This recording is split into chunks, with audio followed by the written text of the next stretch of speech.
Bonjour à tous. Donc cette nouvelle vidéo. Alors pourquoi je fais cette nouvelle vidéo? Tout simplement parce que j'ai remarqué lors de conversations que j'ai avec vous, au téléphone, sur WhatsApp, avant de démarrer le cours, après de démarrer le cours, que souvent il y a des constructions de phrases qui vous échappent, vous comprenez pas, donc vous me faites répéter plusieurs fois, je suis obligé enfin je suis amené à modifier la construction de phrases pour vous faire comprendre. Au final, c'est une construction qui mérite un éclaircissement. C'est cette construction de phrases qui mérite un éclaircissement. Alors, premier truc le plus important, de quoi on va parler? Alors on va parler de deux choses. Première chose, entre en 1 et 5, et ensuite en 6 et 7. Alors en 1 et 5, pour faire très rapide, vous allez regarder le sujet, et vous allez regarder qu'est-ce qu'il est, qu'est-ce qu'il fait. Mais à quel moment? À quel moment, donc celui qui parle ou celui qui fait ou celui qui est, il se situe? Vous allez voir. On va défiler 1, 2, 3, 4, 5. Ça va se clarifier. Alors en 1, aller être sur le point 2, être en passe 2. Donc là, je vous ai mis un exemple.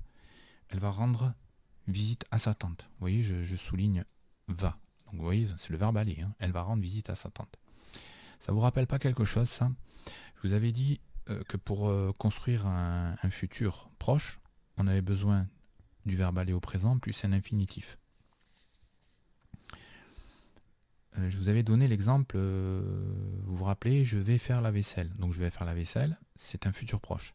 Je vous ai donné aussi un exemple de futur simple, je ferai la vaisselle. Alors le futur proche, qu'est-ce que c'est le futur proche? Donc proche égale proximité. Proximité, mais pas que temporelle. Vous voyez, il y a aussi une proximité psychologique. Je peux très bien dire, dans 10 ans, je vais acheter un bateau. Si je dis ça, c'est que je suis... en tout cas, j'ai les moyens d'acheter ce bateau, j'ai la motivation, j'ai l'envie. Donc psychologiquement, je suis prêt, même si c'est dans 10 ans. Donc proximité psychologique. Et temporelle, bien sûr. Hein. Donc quand je reprends mon exemple, je vais faire la vaisselle. Quand je dis je vais faire la vaisselle, selon moi, il y a beaucoup de chances, il y a 90% de chances que je fasse la vaisselle. Tandis que si je vous dis je ferai la vaisselle, c'est un futur simple. Là, il y a une condition qui vient, ou plusieurs conditions, si j'ai le temps. Ok.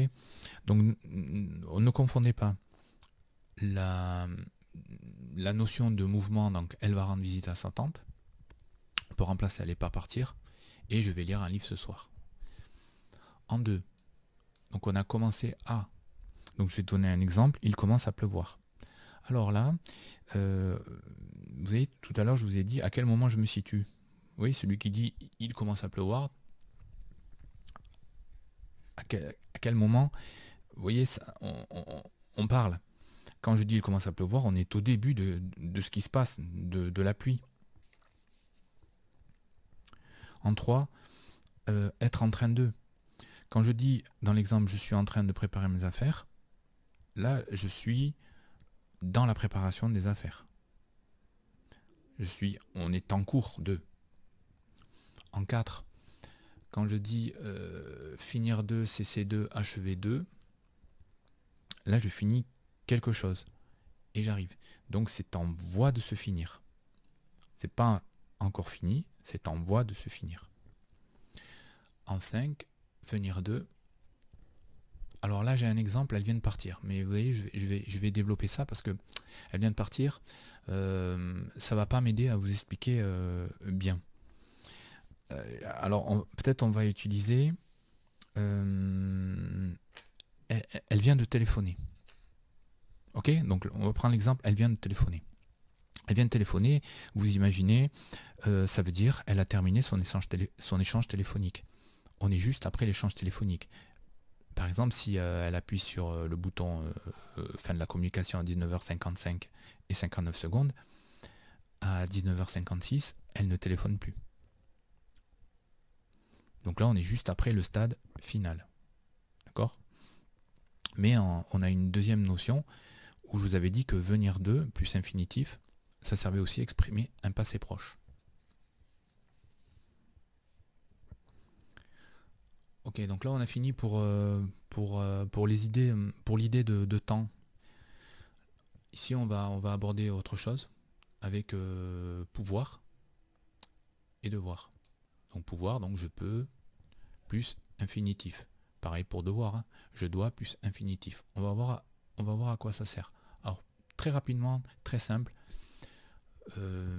C'est juste une amorce, c'est juste un début, d'accord? On pourra développer tout ça au tableau blanc. Donc si je vous dis par exemple l'exemple, elle peut conduire, on peut regarder ça selon deux sens. Donc là, elle a la possibilité de conduire, elle est capable de conduire, son état physique lui permet de conduire. Imaginez quelqu'un qui je sais pas moi, qui est très fatigué. Bon, elle pourra faire une petite une petite promenade en voiture, une petite course, mais ça va être compliqué, vous voyez. Donc là, c'est l'état physique, la possibilité, elle est capable de. Et on a aussi une autre idée, c'est la capacité, elle sait le faire. Elle a pris des cours de code, elle a passé son code, elle a pris des cours de conduite, elle a eu sa conduite, donc elle sait le faire. Un autre sens de pouvoir, si par exemple l'exemple je dis vous ne pouvez pas descendre du train, là vous voyez bien que vous êtes peut-être capable de le faire, vous savez le faire, mais on vous dit que c'est interdit, ce n'est pas permis. Et une autre probabilité, il peut pleuvoir. Alors vous allez me dire, mais à quoi ça sert? Si par exemple je vous dis tout simplement il travaille. Quand je dis il travaille, c'est juste une affirmation simple. Vous voyez, ça rend compte d'un fait, il travaille. Qu'est-ce qu'il fait? Il travaille. Mais si par exemple je veux exprimer autre chose, quelque chose de particulier, une attitude, je vais vous dire il peut travailler. Et c'est là qu'on va regarder, vous voyez, ces autres aspects, vous voyez.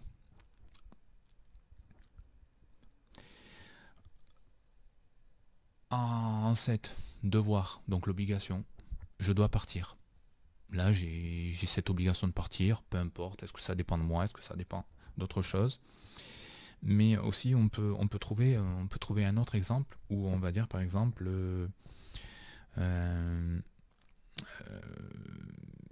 par exemple, je dois terminer ce travail avant demain.